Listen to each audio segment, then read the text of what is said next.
अक्सर लोग दिव्यांग आदमियों को देखकर सोचते हैं, अरे बेचारा दिव्यांग है, ये तो जिंदगी में कुछ भी नहीं कर पाएगा, कैसे अपनी जिंदगी जिएगा, बहुत तरस आता है देखकर वगैरह वगैरह। लेकिन ऐसी सोच वालों को जो जोरदार तमाचा मारती हैं, ऐसी महिला की कहानी आज आपको सुनाने वाली हूँ, जिन्होंने ये साबित कर दिया है कि विकलांगता सिर्फ शारीरिक होती है, मानसिक नहीं। आज की कहानी है देश की पहली दिव्यांग पैरा ओलंपिक महिला दीपा मलिक जी की कहानी। जी हाँ दोस्तों, चलिए सुनाती हूँ आपको आज दीपा मलिक जी की इंस्पिरेशनल स्टोरी। अगर आपको इनकी स्टोरी थोड़ी सी भी पसंद आए तो प्लीज एक लाइक जरूर देना है, चैनल को सब्सक्राइब करना ना भूलें। तो चलिए शुरू करते हैं दीपा मलिक जी की कहानी। दीपा जी का जन्म 30 सितंबर 1970 को भैंसवाल गांव जिला सोनीपत हरियाणा में हुआ था। उनके पिता एक अनुभवी कर्नल थे जिनका नाम बीके नागपाल था। दीपा जब 6 साल की थी तब उन्हें अचानक एक दिन पैरों में कमजोरी होने का पता चला। धीरे धीरे चलना फिरना बंद हुआ और वो बिस्तर पर चली गई और इसके बाद इनका इलाज शुरू हुआ। एक इंटरव्यू में वो बताती हैं, इलाज के लिए कई बार यहाँ वहाँ जाना पड़ता था। अंत में पापा ने पुणे में पोस्टिंग ली और वहाँ कमांड हॉस्पिटल में मुझे भर्ती करा दिया। उस दौरान मैं माता पिता को देखकर बहुत कुछ सीखती थी। मैंने उनसे पहली चीज सीखी, जिम्मेदारी। पेरेंट्स को इतनी जिम्मेदारियां निभाते देखा तो उस छोटी सी उम्र में ही मुझे जिम्मेदारियों का एहसास हुआ। इसके अलावा मैंने उनसे जो चीज सीखी वह थी उम्मीद बनाए रखना। किताबों से दोस्ती की और यह भी सीखा कि मेहनत का फल हमेशा मीठा होता है। मैंने लगभग 8-9 महीने के बाद धीरे धीरे चलना सीखा और यह हौसला मुझे मेरे माता पिता ने ही दिया था। लंबे चले इलाज के बाद दीपा पूरी तरह ठीक हो गई थी, लेकिन अस्पताल में बिताए समय ने उनके अंदर एक जिद भी पैदा कर दी। उन्होंने ठान लिया कि उन्हें जीतना है, साबित करना है शायद दूसरे एक्टिव और फिट बच्चों के जैसी है। बचपन से ही उन्होंने स्कूल में होने वाले खेलों, debate, group dance, theatre, public speaking, हर एक कंपटीशन में हिस्सा लेना शुरू कर दिया। हर बार ट्रॉफीज लेकर घर लौटती थी। इसी कारण उनमें खेलों के प्रति बहुत रुचि बढ़ती चली गई। उन्होंने सोफिया कॉलेज अजमेर से ग्रेजुएशन किया। वह वहाँ हॉस्टल में रही और फिर राजस्थान की क्रिकेट व बास्केटबॉल टीम ज्वाइन की। इसी बीच उन्हें टू व्हीलर से बहुत ही प्यार हो गया। दीपा के घर में एक लूना थी जिसे अपने भाई से ज्यादा वह चलाती थी। इसके बाद इन्होंने लोगों से बाइक मांगनी शुरू कर दी चलाने के लिए। इस बात से इनके पेरेंट्स बहुत ही ज्यादा दुखी थे कि वह दूसरों से बाइक मांगकर चलाती हैं। दीपा ने 27 जून 1989 को कर्नल विक्रम सिंह से शादी की और उनकी 2 बेटियां हैं, देविका और अंबिका। कर्नल सिंह से शादी को लेकर उन्होंने एक मजेदार किस्सा भी शेयर किया था। उन्होंने बताया, मैं छुट्टियों में घर आई थी, तभी मैंने एक यंग आर्मी ऑफिसर को एक लेटेस्ट बाइक पर देखा। मैंने उनसे भी बाइक मांग ली और चलाई भी बहुत अच्छे से।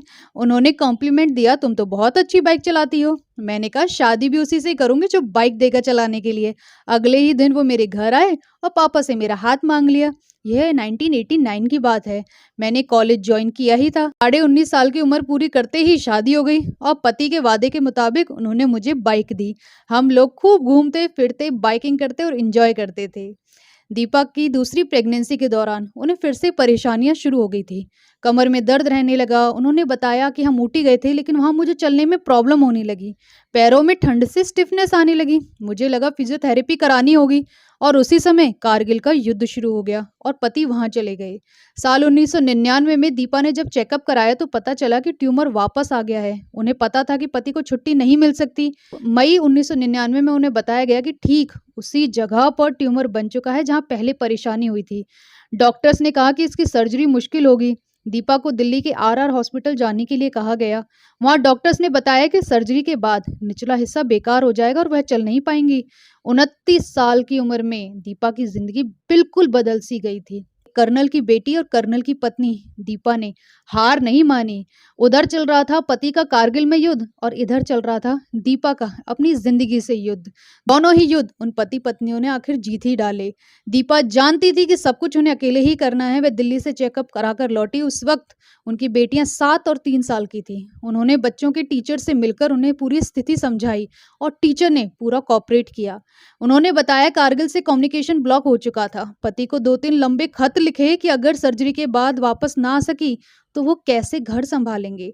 मानसिक तौर पर मैं पति के बारे में ज्यादा चिंतित थी। इसके कारण अपने दर्द से ध्यान हट गया था। उन्होंने तब तय किया, चाहे जैसे भी हो, बच्चों के लिए तो जीना है। उनके पति जंग में थे और कभी भी कोई भी बुरी खबर आ सकती जिसके लिए वो तैयार थी। दीपा को करीब 8-9 महीने का समय अस्पताल में बिताना पड़ा। पहली सर्जरी गलत हुई, फिर दूसरी हुई और फिर तीसरी हुई। इस दौरान उनके कंधे पर 183 टाँके लगे। कर्नल विक्रम सिंह कारगिल में ही थे। सर्जरी के 3 महीने बाद उन्हें देखने आ सके। उन्हें इस दौरान लोगों की बहुत ज़्यादा नेगेटिव बातें भी सुनने को मिली। अरे! बेचारी घर कैसे सँभालेगी? बच्चों को कैसे देखेगी? कैसे करेगी अपने बच्चों की परवरिश? इसके पति को भी दूसरी शादी कर लेनी चाहिए। लोग कहीं भी शुरू हो जाते थे। उसी दौरान दवाओं के कारण दीपा के गॉल ब्लैडर में भी स्टोन हो गया और ब्लैडर भी रिमूव करना पड़ा। सर्जरी के लगभग 1 साल बाद दीपा और उनके पति विक्रम साथ रह पाए। कि स्पोर्ट्स का सफर होने की भी बड़ी ही इंटरेस्टिंग कहानी है। उन्होंने बताया कि छोटी बेटी मेरी स्विमिंग से बहुत डरती थी। मैं उसे हौसला देने के लिए पानी में उतरी। तब मुझे लगा कि मैं तैर सकती हूँ। फिर महाराष्ट्र के पैरा ओलंपिक कैंप से किसी ने मुझसे कहा कि अगर मैं स्विमिंग करूँ तो यह मेरे जैसे और लोगों के लिए प्रेरणा होगी। उन्होंने साल 2006 में स्विमिंग में सिल्वर मेडल जीता, लेकिन लंबे समय तक उसे जारी नहीं रख पाई क्योंकि ठंडे पानी में ज़्यादा रहने से उनकी परेशानी बढ़ सकती थी। लेकिन वे हारे हुए व्यक्ति की तरह स्विमिंग नहीं छोड़ना चाहती थी। उन्होंने अपने कोच से कहा, मैं चाहती हूँ कि लोग मेरा नाम याद रखें। इसके बाद उन्होंने प्रयागराज में गंगा नदी के बहाव के विपरीत तैरकर पार किया और लिम्का बुक में अपना नाम दर्ज करवाया। साल 2009 में एथलेटिक्स का सिलसिला शुरू हुआ। उन्होंने 39 साल की उम्र में जेवलिन और शॉटपुट पकड़ना सीखा और मेडल जीता था और यही मेडल उन्हें कॉमनवेल्थ गेम तक ले गया। इसके बाद उन्हें लंदन जाने का मौका मिला और वहाँ इंटरनेशनल एक्सपोजर मिला। तब उन्हें वहाँ पता चला कि उनकी वर्ल्ड रैंकिंग 2 नंबर की है। उन्होंने कई स्पोर्ट्स इवेंट्स में हिस्सा लिया। उन्होंने साल 2011 में विश्व चैंपियनशिप में रजत पदक जीता था। भाला फेंक में उनके नाम पर एशियाई रिकॉर्ड है, जबकि गोला फेंक और चक्का फेंक में 2011 में विश्व चैंपियनशिप में उन्होंने रजत पदक जीता था। तमाम संघर्षों और चुनौतियों के बावजूद दीपा ने ऐसे कई काम किए जो उनसे पहले देश की किसी महिला ने नहीं किया। वह देश की पहली दिव्यांग महिला है जिन्हें federation of India motor sports club की ओर से आधारिक रूप से रैली लाइसेंस दिया गया है। भारत की सबसे कठिन car rally read the Himachal 2009 और डेजर्ट स्टॉर्म 2010 में उन्होंने हिस्सा लिया और बेहतरीन प्रदर्शन किया। उनके नाम इतने मेडल्स और अवार्ड्स हैं जिनकी गिनतियां खत्म ही नहीं होती। 42 साल की उम्र में अर्जुन अवार्ड दिया। 2019 में राजीव गांधी खेल रत्न अवार्ड मिला है। 2012 में उन्होंने मलेशिया ओपन एथलेटिक्स चैंपियनशिप में जेवलिन व डिस्कस थ्रो में 2 स्वर्ण पदक और 2014 में China open athletics championship Beijing में शॉट पुट में गोल्ड मेडल जीता। इन सब के अलावा वो सामाजिक कार्य में भी बिल्कुल पीछे नहीं है। वे गंभीर बीमारी से पीड़ित लोगों के लिए कैंपेन चलाती है और सामाजिक संस्थाओं के कार्यक्रमों में बढ़ चढ़कर हिस्सा लेती है। उनका उद्देश्य है कि ज्यादा से ज्यादा महिलाएं और दिव्यांगजनों को कुछ अच्छा करने के लिए वो प्रोत्साहित करें। बाइक राइडिंग से लेकर स्विमिंग तक करने के अलावा दीपा को लिखने का भी काफी शौक है। तो ये थी दोस्तों बहुत ही इंस्पिरेशनल स्टोरी दीपा मलिक जी की। आपको कैसी लगी जरूर बताइए। अगर अच्छी लगी हो तो प्लीज एक लाइक देना एंड चैनल को सब्सक्राइब करना ना भूलना। नेक्स्ट मिलेंगे एक और बहुत ही ज्यादा दमदार इंस्पिरेशनल स्टोरी के साथ। Thank you.